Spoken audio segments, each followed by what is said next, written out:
This is in the locker room. This is before the game ended. Before the game ended. She comes out in the locker room and posts this. Like, what are we doing? Sitting there and I'm thinking to myself, is anybody on this team gonna stand up for Caitlin Clark? JC Sheldon grabbing Caitlin Clark all game, clawing at her. It's like tonight was a brawl, folks. Tonight was a brawl, and I'm sitting there, I'm like, is anybody on this team going to stand up for? And Sophie Cunningham.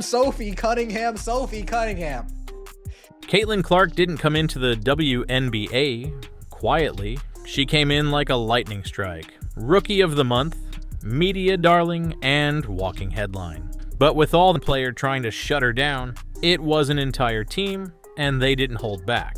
In the middle of all the chaos, one teammate did something nobody expected. And let's start with the play that set off the entire night. So as you guys can see here, JC Sheldon is guarding Caitlin Clark. She swipes her in the eyeball.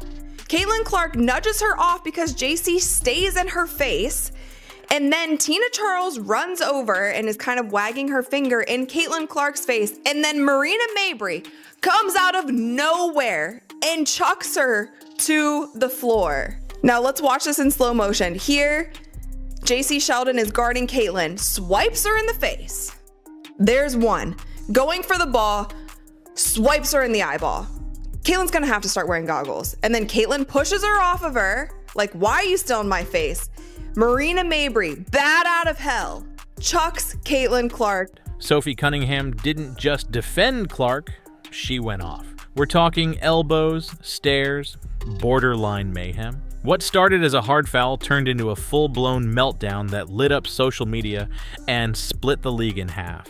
And if you thought this was just about a rookie getting roughed up, think again. Welcome to WNBA Fight Night, or as some people are saying, WNBA Raw. What a game that was. We had it all. We had basketball, we had fighting, we had blonde on blonde crime. Oh, such an epic. Oh, goodness. But at the end of the day, it resulted in an Indiana Fever W. 88-71, taking care of business. That wasn't defense. That was personal. Caitlin Clark didn't just join the WNBA. She detonated into it. From the moment she stepped onto a professional court, the energy shifted. Tickets sold out. TV ratings spiked. Highlight reels went viral before the buzzer even sounded. She wasn't just a player anymore. She was a symbol, a spark. Let's start here. This is, of course, Sophie and Sheldon going down the floor. Sophie tries to wrap her up, and Sheldon gets to the floor, and all hell breaks loose. And Sophie said, I'm not having it. We'll go. So there's that.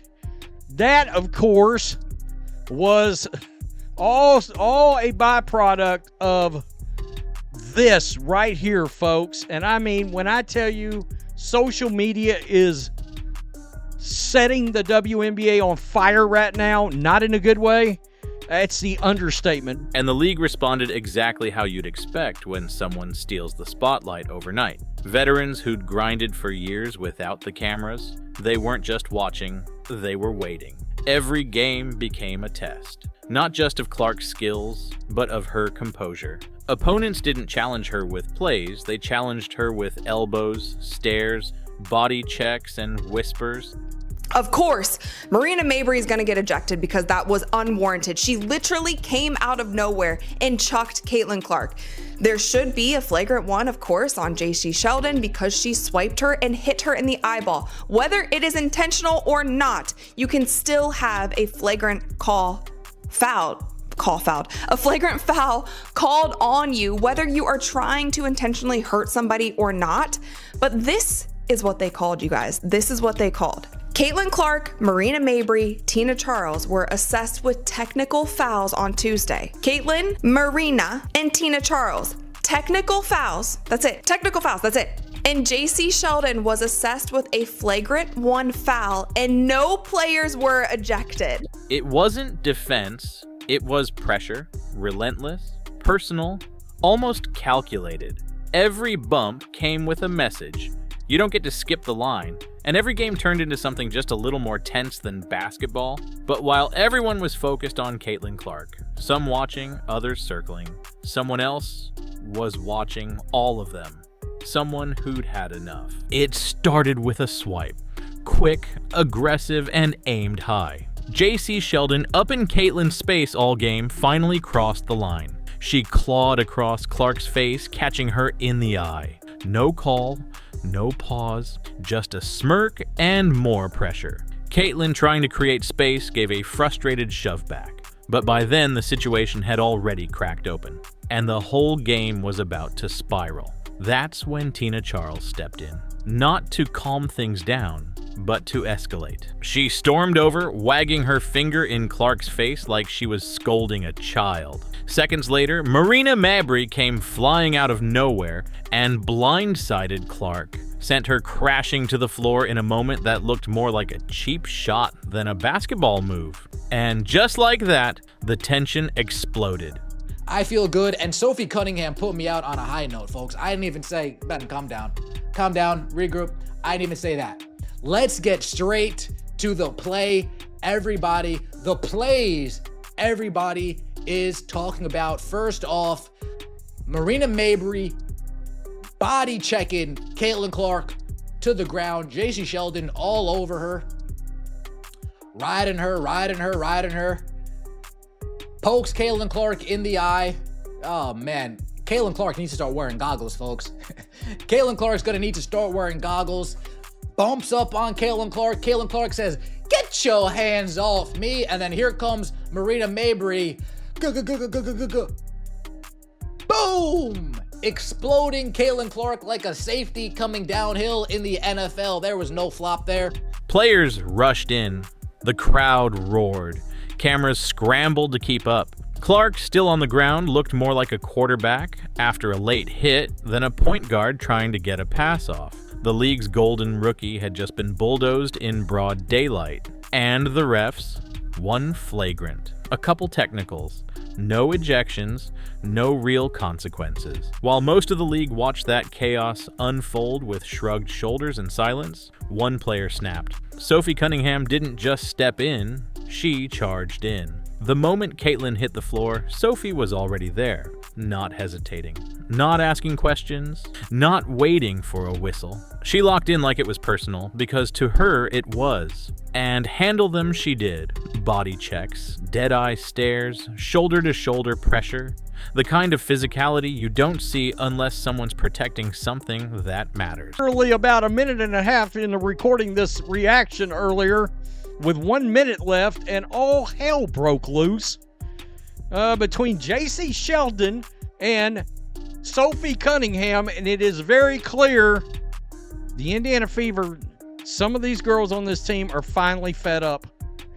Once again, WNBA, we're not talking about your basketball.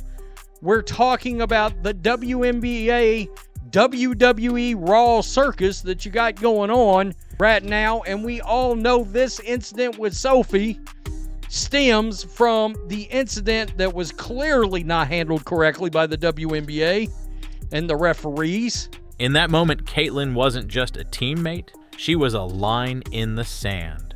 The vibe shifted instantly. Every player on the court felt it. This wasn't defense. This wasn't hustle. This was enforcement. One wrong move toward Caitlin, and Sophie was there, ready to deliver a lesson you wouldn't forget until your next dental appointment. And the best part? She wasn't emotional. She wasn't wild. She was calculated, calm, cold, controlled.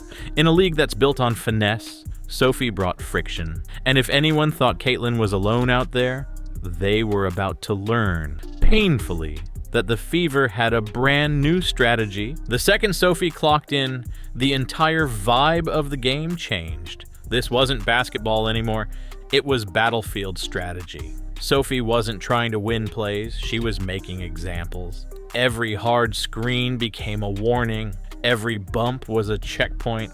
Every stare said the same thing. Try it again and see what happens. All right, enough is enough. You know, at some point, the line gets crossed too often where something needs to be done and things need to be corrected. And that is certainly the case with the way things around Caitlin Clark are officiated. This is a constant problem now. You know, it is something that since the beginning, I've kind of like backed off on, because physical play is a part of sports. You know, going after a superstar and trying to rough them up a little bit to get in their head is a part of sports. But when it crosses the line, the referees need to do their job. And players did try.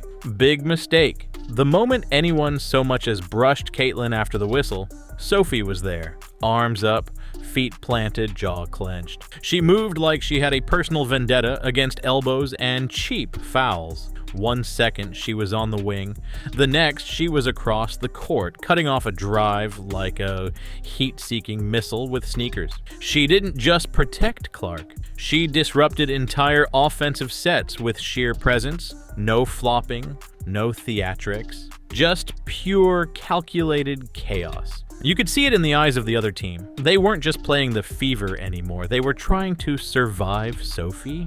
And the refs? They couldn't control it. The league? Still pretending it was normal? But fans knew better. This was a line in the sand moment. The WNBA prides itself on toughness, on grit, on letting them play. But what happened with Caitlin Clark? That wasn't physical basketball, it was targeted aggression. WNBA, Kathy Engelberg. Hello, Earth to Kathy Engelberg. Are you gonna step in and do something about this trash that's going on? Players are getting assaulted on the floor. Like, come on, Caitlin Clark could have really got injured right there, y'all. She could have really got injured by these haters, these jealous, hating players. They just jealous and hating, bro. She didn't even get ejected. And the league? They weren't just late to react. They looked clueless. The foul that started it all? Just a flagrant one. No ejections, no suspensions, just a shrug and a scorebook note like Caitlin getting thrown to the floor was part of the game plan, but Sophie Cunningham did, and that's the part the league wasn't ready for. They've seen star players before, they've seen rivalries, but they've never seen someone like Sophie, a teammate who's not afraid to go full Terminator for her squad. She didn't back off when the refs blew it, she doubled down, and the league had no idea how to handle it. What do you do when one player starts enforcing the rules the officials won't? When someone turns a basketball court into a personal no-fly zone for cheap shots? The WNBA tried to act like it was just another game, but the fans weren't fooled. Social media exploded. Commentators stuttered. The clip of Clark getting decked went viral in minutes. But so did the one of Sophie stepping in like she was built for this exact moment. And the worst part? At first it was about Caitlin Clark. Every game, every headline, every tape that night didn't just light a fire. It exposed a fault line running straight through the WNBA. Because this wasn't a one-off moment. It was the latest in a pattern. A slow build of tension aimed at one rookie, now cracked wide open in front of millions. The body checks, the silence from officials, the lack of real consequences, it all adds up to something dangerous. And Sophie? She's not just pushing back, she's flipping the whole table. But here's the part nobody wants to admit. Nah. Enough's enough, bruh. Enough is enough, bruh. What is going on? WNBA, y'all need to get this under control. This is ridiculous. Marina Mabrey, you just put yourself in the Dejanay Carrington box. You dirty slime ball player, you come and blindside Caitlin Clark. Marina Mabrey assaulted and tried to fight Caitlin Clark today. This is ridiculous. WNBA, Kathy Engelberg, do something. Do y'all want to go back to 55 to 60% of the people not watching shit again? I normally don't cuss in my blogs, but forget that. This was bullshit. This isn't going away. The next game won't cool it off. The next whistle won't fix it. Because now there's a new energy in the league.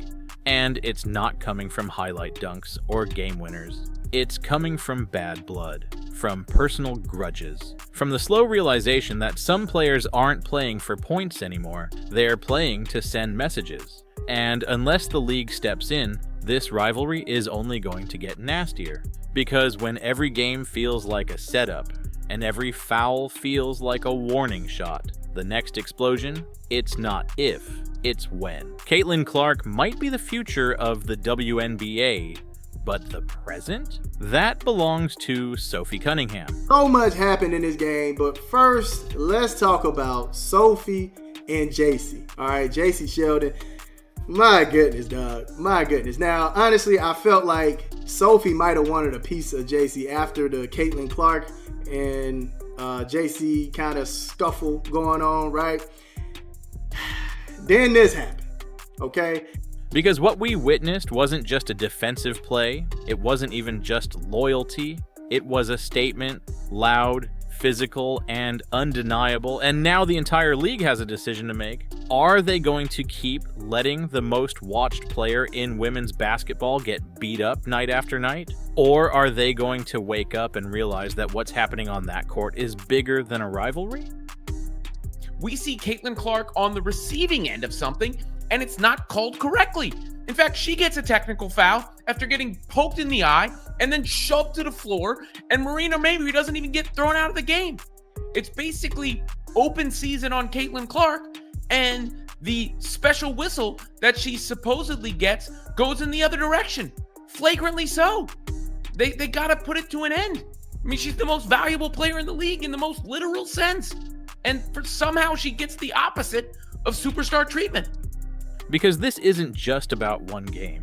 It's about how the league handles conflict, star power, and the players who refuse to stay quiet. Sophie didn't wait for the refs. She didn't wait for press conferences. She took matters into her own hands and made everyone in the league look around and ask, "That's the legacy Sophie's building, one shoulder check at a time.